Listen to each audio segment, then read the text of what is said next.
Welcome back, guys. Sorry about the mess back here. I went to my storage unit to pick up some recon kits for an 18-inch driver, the JE 189 JE for the Junior Earthquake, and then some other stuff here. I have a couple of models I have to recon. Okay, so today's video is about, was Cerwin-Vega a pioneer or was Cerwin-Vega a follower? What are we looking at here? This video is in fact a direct response to comments that were made, a post and a comment that was made online in the Old School Cerwin-Vega group. If you're not a member of the Old School Cerwin-Vega group on Facebook, make yourself over there and apply to become a member and ask a few questions, and we'll happily invite you to be a part of that. Was Cerwin-Vega a follower or a pioneer? That's a question that I have heard before, but I haven't paid too much attention to it because I thought everyone knows that. But this time it's different because this was made because of a comment. First of all, because of a post of a mixer that was done, and then a comment that was made. And I'm sorry to say that, but this person kind of tends to be always more or less on the negative side of things. So he said Cerwin-Vega should have just stayed with speakers and not do other things that everyone else did just for the sake of doing it, which is as far away from the truth that you can come. So let's look at things from the very beginning. So let's get some facts straight. Now, I asked, was Cerwin-Vega a pioneer or a follower? In order to kind of figure that out and answer that correctly, we have to go all the way back to the very beginning, and maybe even before the very beginning. We have to go back to when Gene was a teenager, and I posted about this not long ago. When Gene was a teenager, he made himself a preamp, a tube preamp, and a tube power amplifier. This was in the 40s, 47, 46, 46, 47, 48, something around there. Maybe even earlier, 44, 45 maybe. It was in the mid 40s. And he made, for his own use, his personal use, and there's pictures of it. He made preamp and power amp tubes, made on tubes. When he graduated from school, he started working for Bendix. And they made a sonar amplifier, 10,000 watt sonar amplifier, that was designed and engineered and made by Gene Cerwinski. So very early on, and that had never been done before. Tube amps had been done before, so that's no big deal. But the solid state 10,000 watt sonar amplifier that he made for Bendix was definitely a pioneering product. It was like, whoa, where did this come from? You know, no one had done that before. He was the first, and that's why he got the assignment with Bendix for it, and that's why he did it. And this was for the Navy. So after that, when he started to go more into his own realm of things, so when he started Vega Associates and that stuff, and he started making audio equipment, some of the very first equipment that he made was in fact, along with the speakers of the time, was cassette recorders and tapes and playback machines. It was preamps, it was power amplifiers, both tube and solid state. And here's where we see, and this was like mid 50s, he made the very, very first solid state preamp. He made the very first solid state power amplifier. It was RCA or Zenith or something had made like a radio, a solid state radio, a year prior, but as a power amplifier, freestanding power amplifier, no one had done that before. And this was solid state power amplifier, and he had a solid state preamp to go with it. So that was a pioneering thing to do. It would take a few more years before solid state became a really big thing.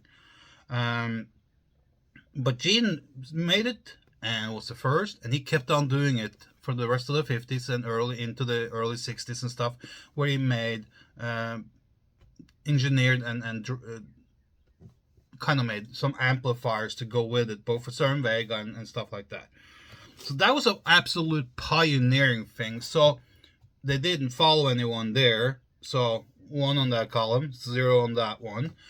And then he also was the first out to play, have a speaker that could play down 20 hertz over 130 dB. Very first. So 2 and 0. So absolutely, again, a pioneering thing to do. Now, he also made, in the late 70s, something called Magnastat, which was a thin film type of speaker. It came into production, and they were made like 8 or 9 prototypes and stuff like that. But due to cost and due to maybe not being the market not being there at the right time, they scrapped the idea of launching it. But they did it. They did the technology, and they made it, and they got to the point where like an assessment of the market says maybe we should wait a little bit or scrap it for now because the market is not ready. And that was years before any other type of company made any speakers that way. So that was a pioneering thing to do.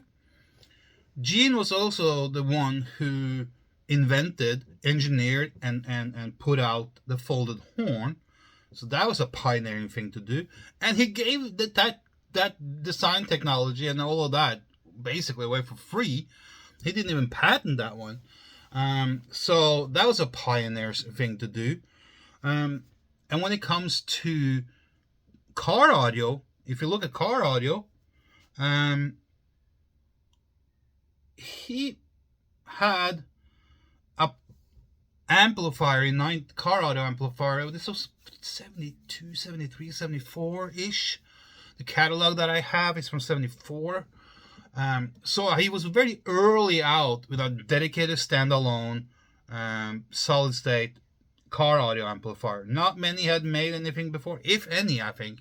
But I think that maybe it was 1 or 2. But Cerwin-Vega was absolutely one of the first on the market with a car audio amplifier. And they were also, and you can see how they are pioneering. How can you tell a company from being a pioneer or a follower? Well, a pioneering company has a lot of patents. A following company don't have much patents because they just make stuff that everyone else makes. So the more patents a company has, the more of a pioneering company they are. And Cerwin-Vega had boatloads of patents, and Gene Cerwinski had boatloads of patents. A lot of patents that it wasn't even made into the market as a product. So yes, they had engineered a lot of stuff that didn't come to fruition and came onto the market to be sold. So absolutely that point to Cerwin-Vega being a pioneering company. And you might say, well, what else? Well, look at the stroker. When Cerwin-Vega applied for patent on the stroker, nothing else had been on the market like that. There was no other woofer that had that technology. So they definitely pioneered that type of a woofer technology, which later on in the years, Planet Audio tried to copy. Earthquake, the company, tried to copy it, and there was a couple of others that made some copies as well. Some of them were shut down in court due to patent infringement and trademark infringement. So there's definitely, when you have a product that a lot of other people want to try and copy and make bogus shit out of, yeah, you know you're a pioneer on stuff. And especially when it becomes a huge success as the folded horns, as the stroker. Another thing that point to Cerwin-Vega being a pioneering company is the movie Earthquake, how they was picked to be the company to make a system, which I came up with those sense around, which years later can be tied to THX and the home theaters that we have today. Cerwin-Vega set the standard there in the 70s, early 70s, right away. You said, well, Altec and Western Electric and JBL had been in the movie industry. Yes, they had been in the movie industry making speakers for cinemas and theaters to reproduce the sound that came from the movie. That's it. Everyone could do that. Sense-Around and the movie Earthquake and what Cerwin-Vega did was to take things 3 steps further. They made signal generators that was hooked up to amplifiers and speakers that could go down to 16 hertz. They made horn flares, and they made a structural thing in the theater to the placement of this, because the regular placement that was used in other movies with other companies was the basic thing that there always been. Back in the 70s, I'm not sure what the average theater was, but it was probably like front speakers, subwoofers, and 2 speakers on the sides, 1 on each side, and maybe 1 or 2 speakers behind you.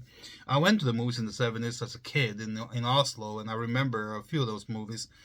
And it wasn't impressive. It was okay, as a little kid, like, oh, this is great. But looking back, it wasn't that impressive until you went and saw the movie Earthquake. I didn't see the movie Earthquake in a theater like that, but I have talked to people who went to them, and they said it's a next life experience kind of thing, just because it went so low and so loud. So that was absolutely a pioneering stuff, and they are the ones who really put what can be done, with movies and theaters, and how can we stretch this towards the home market and the hi-fi market.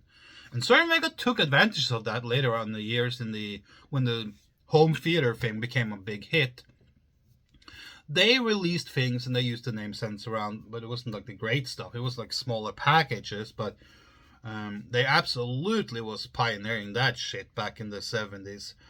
And let's not forget that the pro audio side of things was maybe the biggest pioneering thing, because when Cerwin-Vega in 1959 sat down and had a meeting, I don't know how many people there were in the meeting room, maybe 1, 2, 3, or 4, at the max 5 people, said, what direction do we want to go? Because there was certain things starting to happening in 58 and 59 with the hi-fi market, where most players up until then had made huge speakers, big ones, and there was consoles and there was all kinds of shit, and the market was starting to kind of like go a little bit more minimalistic. They wanted more compact, smaller speakers. Gene was like, I don't know, I don't think I want to go in on this. I don't think I want to do this. And I understand him totally on that.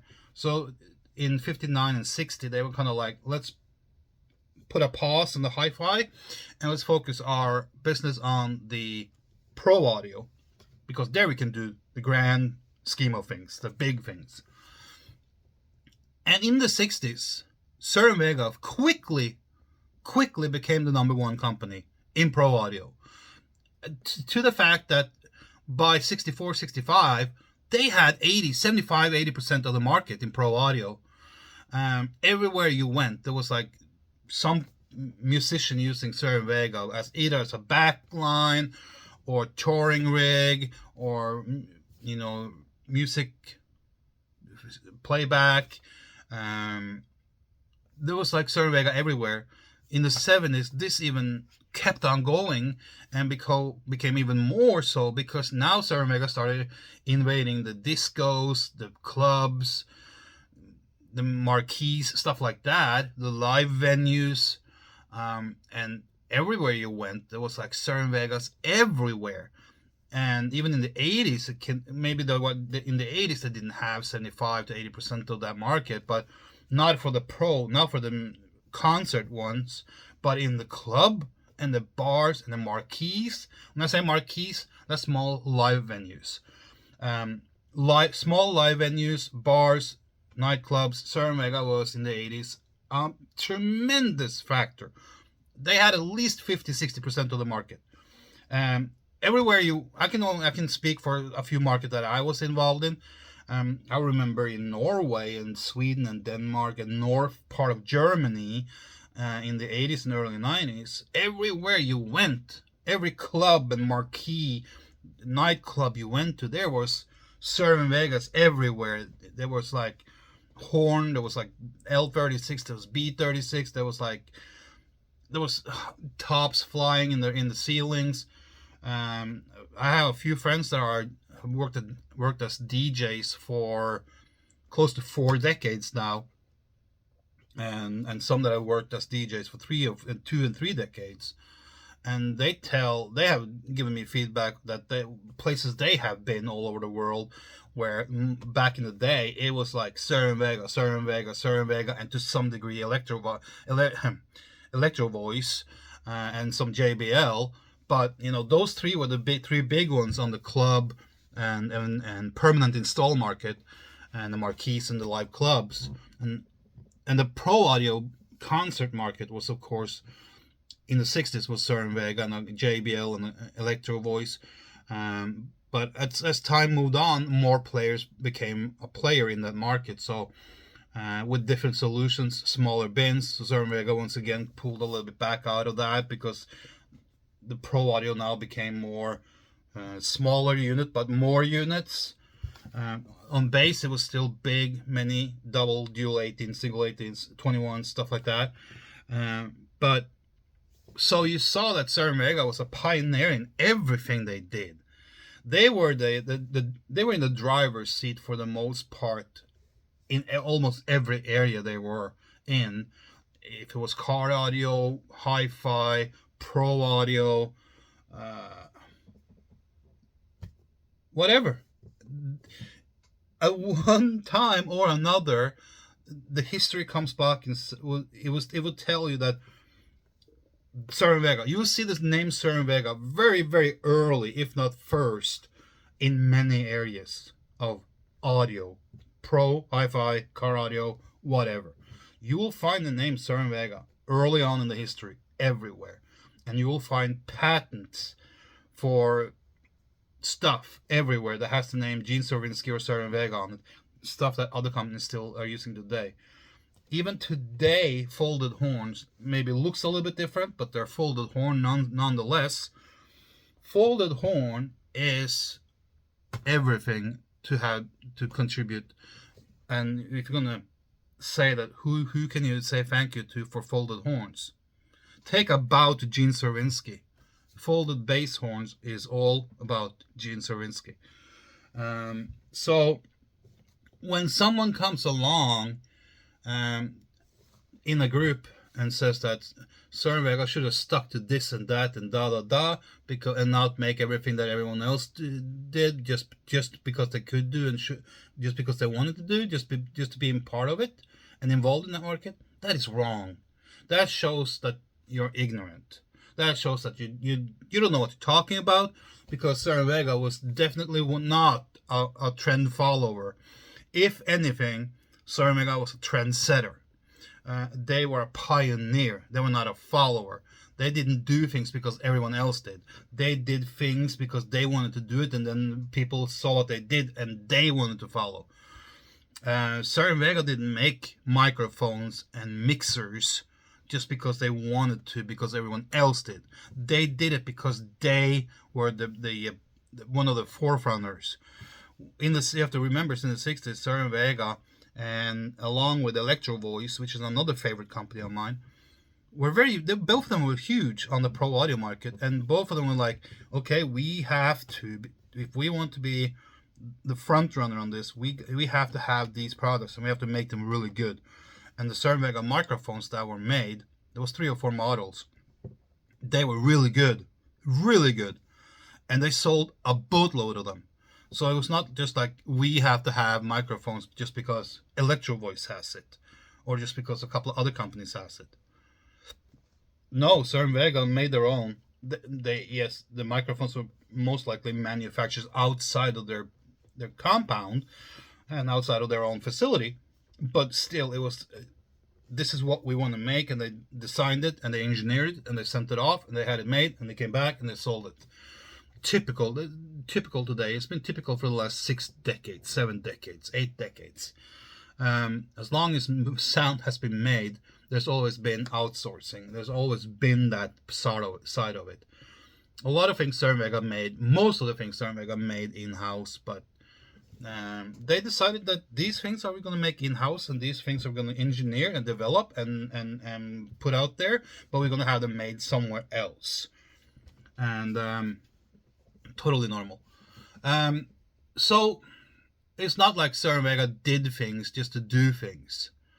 The only product that I feel that they did, I don't know why they did it, but that was maybe just to have, they were starting to get huge on car audio, because they saw that car audio is a market we can go in and dictate, we can set the trend, because we have the knowledge from the Pro, we have the knowledge from the hi-fi, we know how to reach 130 dB with an 18-inch woofer on the bass. We know how to do this. We're now going to go in and dominate the car audio industry, which they did for many years. With speakers like with woofers like the LE, the XL, the Stroker, the IT, the HEDs, all of these models, the AI, there was the stealths. They dominated the market when it came to performance and sound and pricing.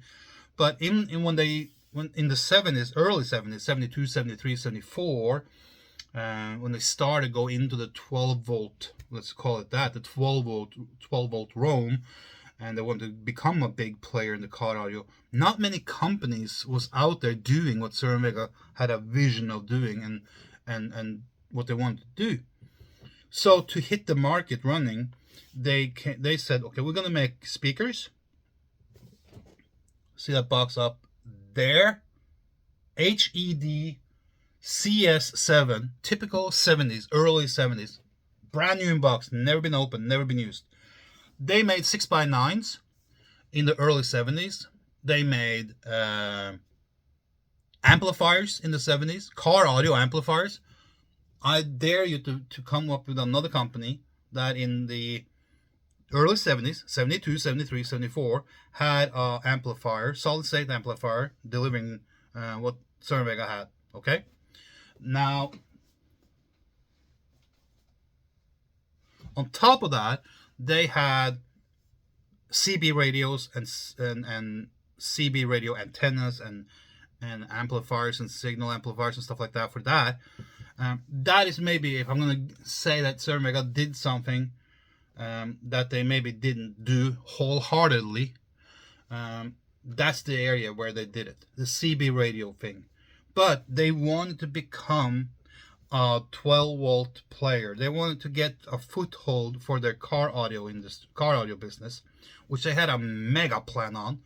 They had planned the car audio down to a detail, because they saw they saw early in the 70s that car audio was in the 80s was going to take off. They had that vision. So they said, if we can come in the 70s and we can make ourselves a huge player in the car audio segment, we can take that market within a decade. So what they had to do was they had to get into the market. So they launched a head unit, most likely made by Fostex in Korea or Japan. So they made a HED head unit. They made CB radios. They had CB radios made by Mongoose. And then they have the antennas. They have the signal amplifiers and stuff like that.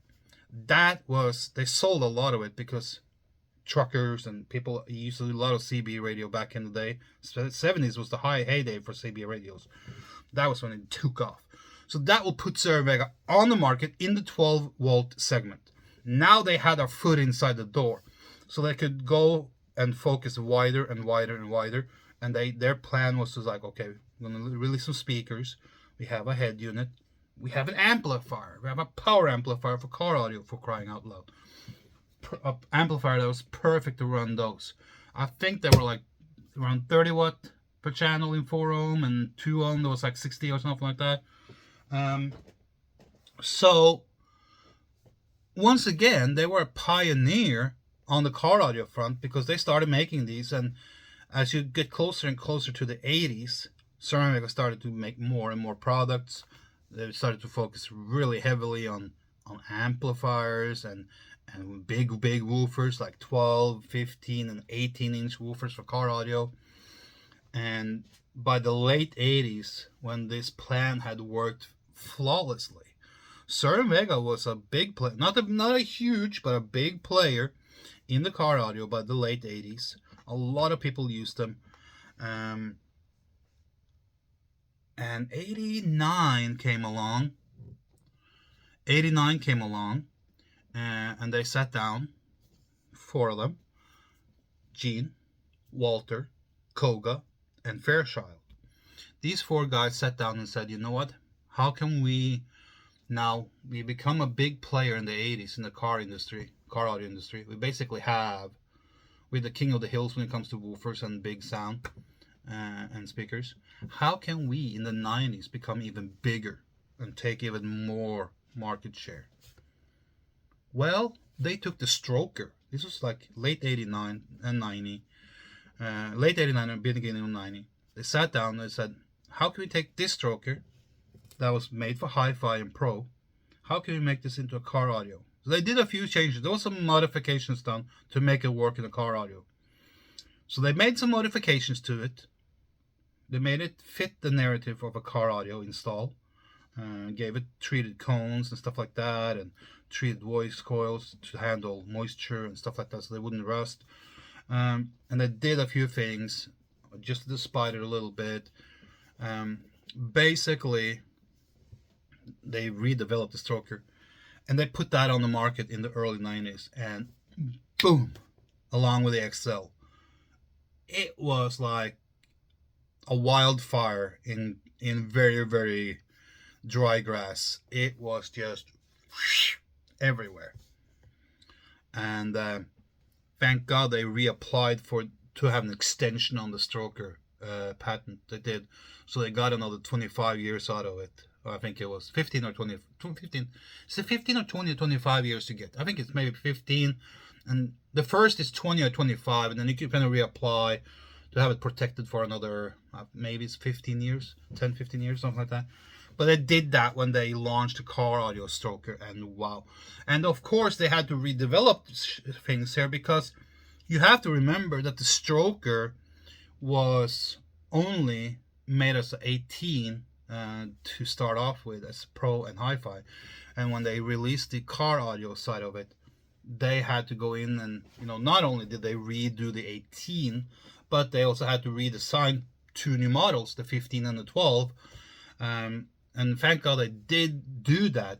If they had released just the 18, I don't think the success would have been just as good, because to me, the 12-inch stroker is maybe my least favorite, because it's kind of had this boomy sound, and some very early models had a clacking sound when you played loud. They were very box sensitive, the 12-inch. If you didn't have the right down to like spot on the right box, you could hit a clacking sound in the coil. The 15 and the 18, on the other hand, was perfect. So I like the 15 and the 18s really good. The 12 is maybe my least favorite stroker. But so once again, you can never say, and I'm sorry this drags out, but you cannot say that Cerwin-Vega did things to be trendy, or they did things because it already was a trend that other had started. You can't say that Cerwin-Vega was a follower. Cerwin-Vega was a pioneer company. They pioneered a lot of areas in the pro audio. They pioneered the car audio. They pioneered the hi-fi area. So it doesn't matter which side of the audio business you were in, they were a pioneer completely. So this was a response to that comment that was made on a post in the old school group. just so you know, I'm speaking to everyone now. But I'm not going to hang out single persons. But if you make a comment like that, just don't, because it makes you look a little bit uninformed. Cerwin-Vega did not follow others just because they wanted to have product that everyone else had. Cerwin-Vega, everything they did was very well planned from the beginning over a long period of time. And it was because they wanted to push the trends. They were the trendsetters. They were the ones who wanted to set the tone, and they are the one who got people to follow them. Cerwin-Vega rarely followed anyone. Until next time, take care.